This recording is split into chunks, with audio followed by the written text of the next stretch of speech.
What's going on, guys? Alec here from Oz Fury Gaming. Today I'm just here to talk about some information that's come out before around the verse hits, just to sort of get you guys up to speed of what I think's been important this week. So first of all, we had the town hall, which talked about the Banu and alien races, and I felt like there was a lot of unknowns there with the fact of the developers coming in and they got asked all these questions and they're going, oh, we don't know, which sort of put me off a bit. I was a bit unhappy with that.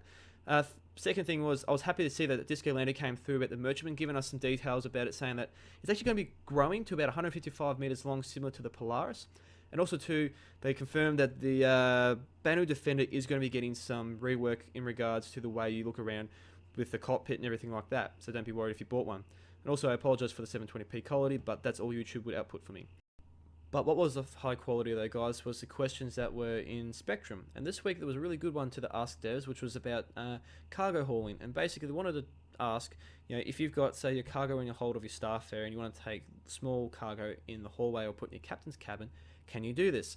And the devs answered in a really nice, simple fashion and said yes. Basically, if you have it out of the cargo hold in the hallway, you will not be able to use it through the manifest system, so you can't buy and sell just from a terminal. So you have to actually physically take that item up to the kiosk. You will not be, locked down to a gravity point, so it will be moving around like any other item. So it will damage your ship itself, will become damaged and can kill people. And then, so I just found that to be really cool to see that sort of stuff coming into play, and that they're actually going to be having that. Didn't say for being for 3.0, but we'll look past that. Next thing was bugging in and out of ships. I'll bring this up because I haven't really seen it much addressed before. I haven't been a huge follower of the forums before, but yeah, it's going to be getting fixed. No ideas of when though, which to be expected.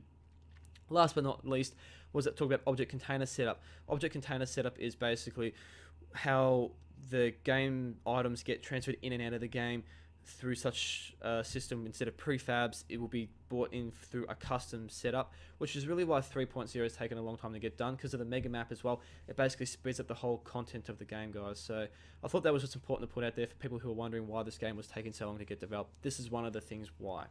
Next on the list too, guys, I wanted to bring up was the ship loaners that they've been talking about, and finally they've revamped it. So for example, if you've bought, say, a Constellation Aquilia, and that's going to be ready for 3.0, but at the moment you'll be able to actually use the Starfarer and things like that. So they've actually updated all that, so go check that out. That's up on Spectrum forums.